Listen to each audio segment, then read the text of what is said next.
Welcome back to our live Ask Me Anything special. No time for introductions. Let's do more questions. Angelica. I want to start with a tweet. Let's go to Barry. Hello, Barry. You say, will the interest on fixed-rate remortgages be going down? Ours is due at the end of June, and we're trying to hang on just in case they go down. I think, you know, we've seen the Bank of England interest rate go down to 0.1%, lower than it has ever been in its 325-year history. That's quite a thing to say. So mortgage rates are certainly very low right now. What's actually happening in the mortgage market currently, though, is lenders are so busy dealing with mortgage payment holidays and dealing with all their other products with vulnerable customers. We're seeing some new mortgage offers being pulled from the market and reduced simply because they can't cope with new deals. And also we're seeing the loan-to-value ratio, how much of your home's value you own, being dropped on some case because there's a nervousness about what's going on in the economy.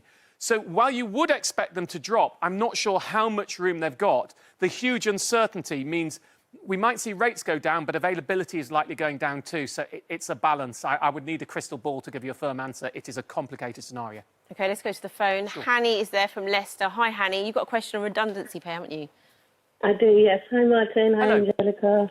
Hiya. My question is, if the company you're a solo worker with a company and then they decide to make you redundant, would you then be still entitled to redundancy pay or the redundancy process?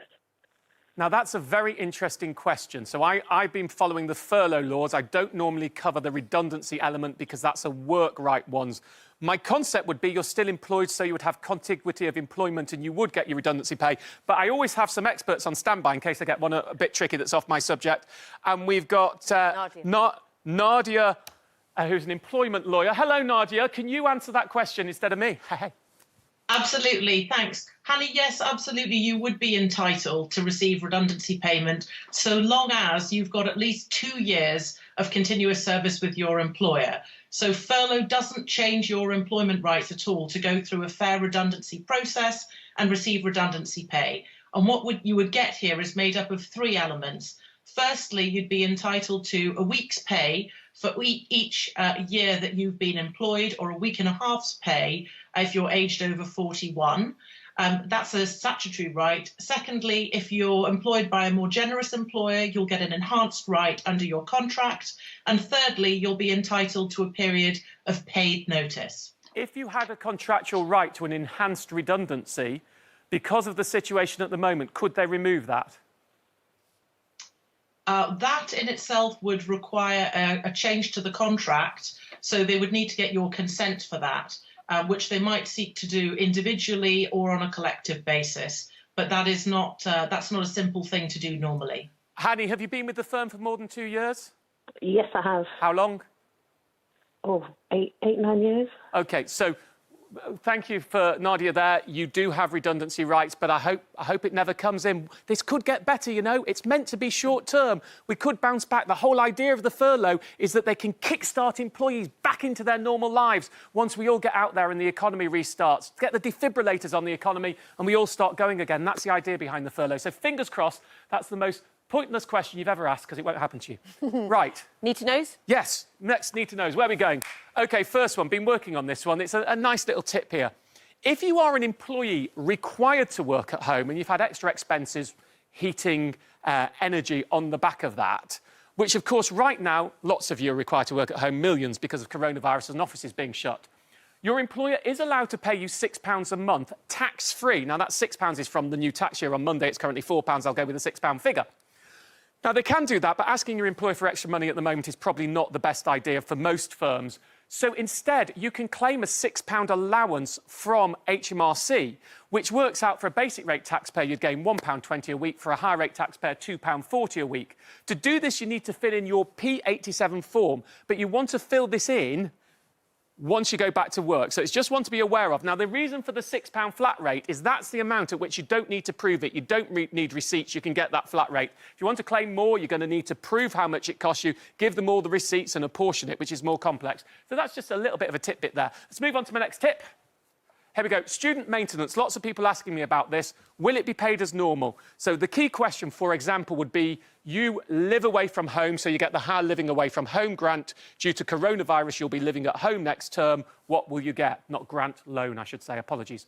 Well, you will get what you would have got anyway. You won't get a reduced amount. Now, also, lots of people worried about student accommodation. Do they get refunds? Well, if you live in a university hall of residence, some of them are offering refunds or saying you won't have to pay if you're not there next term.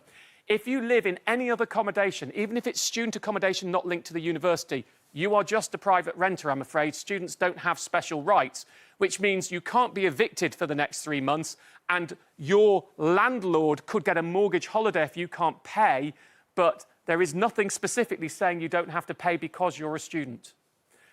On next one, BT Sport. Last week I talked saying you can pause your Sky Sport bill, but you couldn't do BT Sport, but call them up and ask them and they might give you something back. And if enough of you call them, they might set up a process. Well, Jiminy Cricket, they've only gone and set up a process. BT Sport, get in touch and you can get a month's bill credit, and hopefully, if you haven't got sport for longer, you'll be able to get more. And finally, another tax year one. If you've had a PPI payout, one chunk of it is called the statutory interest, which is 8% you get. It can be a large amount. Now, that is taxed like savings, but the tax is taken off automatically.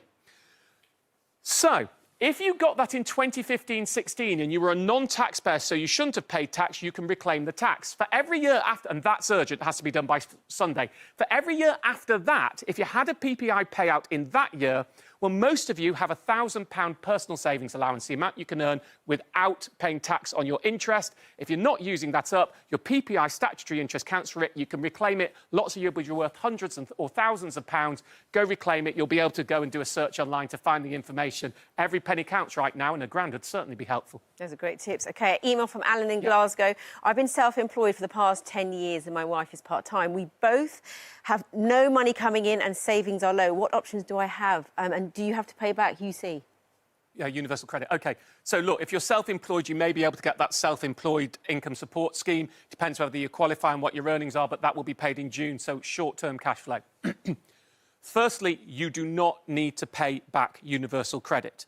It is a benefit, it is a grant, it is not repayable. I suspect why he's asking that is because you get universal credit when you first claim after 5 weeks. That's a long time to have no cash. So you can ask for an advance, which can come in just a couple of days of that money, and you have to repay that later. But that's just about timing. Overall, you don't have to repay your universal credit money.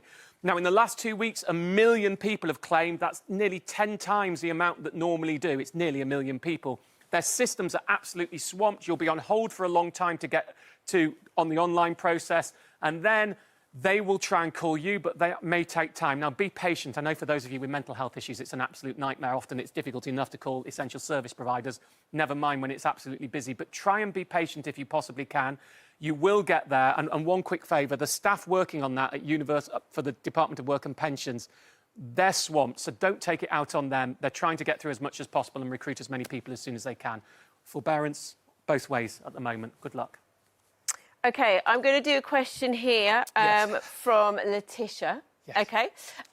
If you are furloughed by your company, can you work elsewhere for someone else? Loads of people have been asking this question. Yeah, and I sort of mentioned it earlier when I was talking about the limited company. Yeah. If you're furloughed, if your employer's contract allows you to work elsewhere, the furloughing system does not allow you to work elsewhere. I think there's a bit of sort of social efficacy about this. Yes, certainly go and get the extra 20% of income if you're not getting that.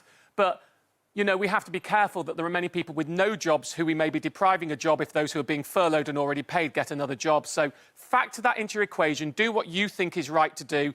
Topping up your income is something that's allowed as long as your employer allows you to do so. Do you know what? You've been a good boy tonight. You're finishing on time. OK, we're at the end of the show. Thank you for all your questions. We've had so many. And to the team and the crew this week, we really appreciate it. Thank you. And thank you very much to you, Angelica. We're not back next Thursday, but we are back the Thursday after at 8 p.m. I hope I've helped some of you. This is a tough time. Stay safe, stay healthy, stay home if possible. Take care of each other, be positive, and don't be afraid to smile and be silly when you can. Good night. Take care. Good night, everyone.